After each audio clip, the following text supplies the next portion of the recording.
Hey everyone, so for today's Media Monday, I'm going to talk about the movie Divergent. So the first part of this video will be a general movie review with no spoilers, and then I want to discuss a couple of things that I noticed in the film, and that'll be in the second part of this video because I want to go more into the film and ask you guys questions and see if you guys had the same complaints like I did.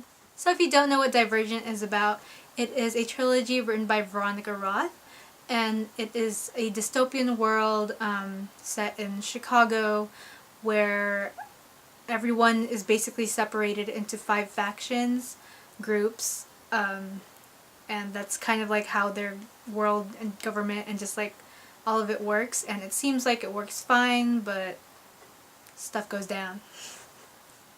I'm really bad at summaries, so that's all I'm gonna say. So I read these 2 books 1 or 2 years ago. I still haven't read Allegiant, which is the last book in this trilogy. I didn't have the highest of expectations for this film. I had seen the trailer and I thought it was pretty good, so I knew that the film was gonna be okay, but I didn't really think that it would gain as much attention as The Hunger Games did. So I watched it and I was very pleasantly surprised as I was watching it that the script is fantastic, and yeah, the script always gets to me because I feel like if you guys had watched The Mortal Instruments, the script was just all over the place and really bad and really awkward, and it just brought everyone down. All of the actors and actresses, they just did so poorly because of this poorly written script. And for Divergent, it was really well done, nothing was awkward, and I loved it. And B, the actors were all amazing. Every part was done superbly well. Every actor did an amazing job getting into the minds of these characters. I was really impressed by that. And what else was I really impressed about?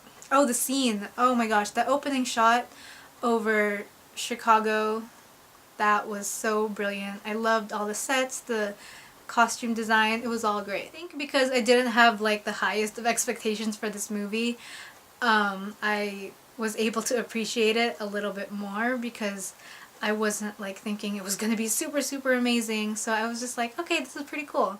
I think my only complaints for the movie was that I don't think that they really explored a lot of the minor characters a lot. Triss's friends, I don't think that there was a lot of focus on them, so you couldn't really see the relationships between all of them as clearly as I would have liked. So that's my only complaint, I guess, throughout the movie. I was pleasantly surprised as well by Shailene's performance, because I've said this in like another video somewhere where I was just talking about how I didn't really like Shailene. It was just because I had like such a bad image of her in my head through Secret Life, and I was like, oh, that's such a stupid show, and like that whole world and stuff is just so weird. So I was like, Shailene, really? But after I was watching it, I was like, she is amazing. She brought me to tears towards the end, and I was really impressed by her performance, so great job, Shailene. So in conclusion, I think that they did an amazing job setting up this world in the first film, and I really hope they step up their game in the second film, just because I actually really liked all of the actors and I really want to support them in their next film to see what else they're able to do. So I wouldn't say Divergent is a must-see film, but I was just genuinely curious to see how they would do it, how they would bring the book to life on the big screen, and that's pretty much why I watched it. I'm not like a huge Divergent fan, but I still think they did a pretty good job. I just would probably wait until the movie comes out on DVD to watch it. Now on to the spoilery part of this video, and it's just because I want to talk more about like 3 things that kind of messed up my thinking during the film, because usually when I watch a film I am able to set aside like all my thoughts about the book, and I like seeing the movie as like its own thing. I really try to like separate the two because I just like to see the movie as its own thing and the book as its own thing, just so I don't have, just so I'm not like disappointed while I'm watching a film, like, oh, that's not how they did it in the book, that's not what they said, they changed this, changed this. So instead of complaining all the time, I would much rather like put away like all my feelings about the book aside and then just focus on the movie, and yeah. However, there are some times when I just wish that filmmakers would have focused on different things sometimes. This book is extremely fast-paced. There's always a lot of action on every page. Something is always happening. So, it's kind of difficult to condense that into like a 2-hour movie. And things have to get cut sometimes. I understand that they changed a couple of things throughout the film, and while I was watching it, it wasn't very off-putting for me when they like changed like a couple of different things. Everything is out of my head right now. I don't remember what they changed, but they changed like, oh god, I don't even remember, and I watched it like a couple of hours ago. My mind is just all over the place. But just know while you're watching the film, not everything is exactly like the book, obviously. Oh, I just remembered a couple of the differences. There wasn't like a day where families could visit the initiates. I don't even know what they were doing, but they were loading trucks with like sacks of food, I'm assuming, or supplies. And that was when Triss's mom came over and like talked to her. The way that Triss went to visit her brother, that scene was different, and it wasn't really like distracting or anything. Yeah, so I was definitely okay with those differences as well as other things, but there were 3 things that I just kind of wish that they had done differently or put more focus on. So the first one, I have it right here written down. The first one, Theo James does an amazing job being 4, but I just wish that they had put more of his vulnerable scenes inside the film, like they did, like Veronica did with the book. While I was reading, I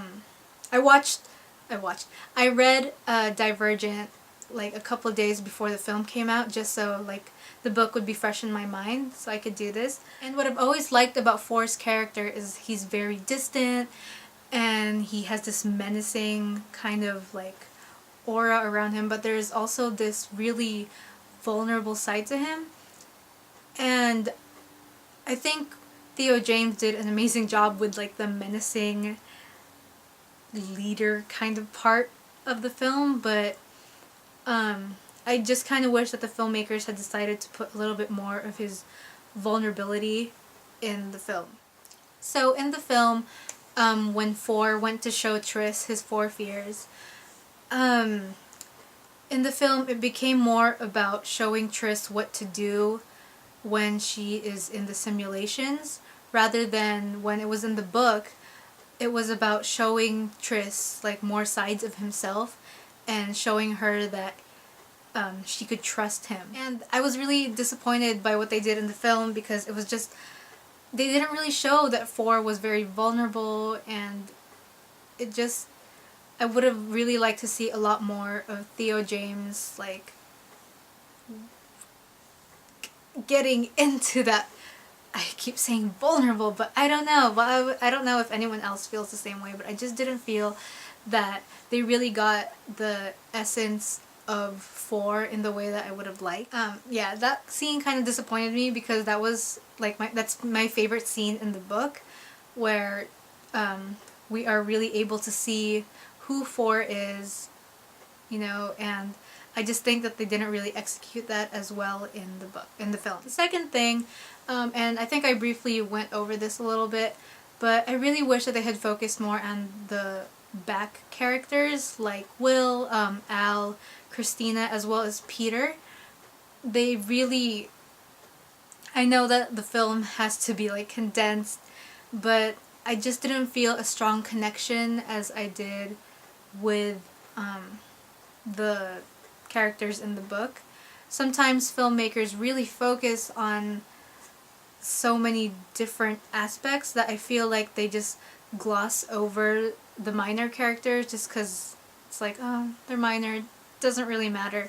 But the relationships between Tris and everyone else is extremely important, in my opinion.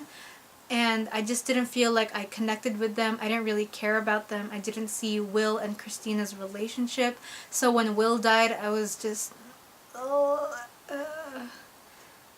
I didn't really care about him. First of all, I didn't even know that was Will she was shooting at. I was like, who's that? And I'm like, oh, that's Will.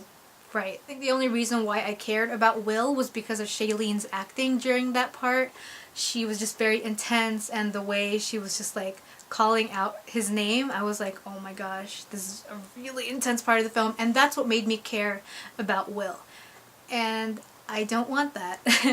I want to care about Will because I see backstory, and I see things that happen between him and Tris and Christina, and that's the reason why I want to care about him, not through what they did in the film. So I don't know, that's just me, I don't know. Also, when Al died, I did not care. I didn't care.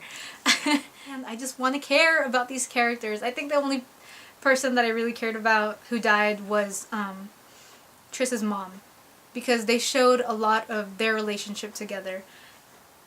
And that scene where Tris's mom dies, A+. Amazing acting by Shailene, and it wasn't cheesy, and it was just very well done, very well executed. Great job. Awesome. Made me cry. That's the only part I cried in while I was watching the film, and I was very surprised, and it was all because of Shailene's acting. So impressed. I was half expecting that Tris's mom wouldn't die, but then they were in the alley, and she was lying down, and then Shailene looks over at her mom, and she's like, Mom, what? And then, yeah. And then, like, unexpected, like, tears started, like, in my eyes, and I'm like, what is happening to me? What's going on right here? But, yeah. And the third thing I wanted to talk about, Peter and his little gang, which are basically non-existent in the film, and I don't really care. But I just wish that they had focused more on Peter and, like, his sabotage that happens during initiation. Like, he and his group, like, tried to kill someone. And they had tried to kill Tris too. But you don't see that in the film. Peter kind of becomes this kind of menacing guy, but he's also, like, a jokester, and I didn't really understand that.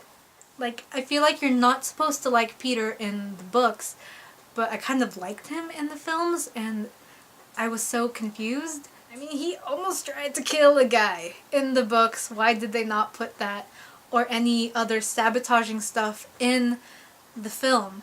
Which kind of makes me mad, because when Al when we find out that Al is one of her attackers, and when they're trying to, like, push her off into the chasm, it just felt totally out of place and totally out of nowhere. It was just like, why is he suddenly trying to do away with her? It makes no sense, because I kind of wanted that backstory with Peter trying to stab Edward's eye out, and it was just like Al was being a jerk. I don't know, for me it just didn't make any sense. I kind of just wished Peter had been a little bit more menacing rather than being a sarcastic little guy off to the side. So yeah, that's my movie review and little discussion. I don't know how many minutes I've been talking, so I don't know how little this is. But those are just kind of the things that I wanted to discuss about Divergent. If you guys agree with me or disagree with me, I'd love to know in the comments section down below. And yeah, if you have seen Divergent, what did you think about it? Tell me if you've read the book or if you haven't read the book, because I like to know those kinds of things and, like, how you thought of the film. Alright, thank you all so much for watching. Please give this video a thumbs up if you liked it. Subscribe if you haven't already.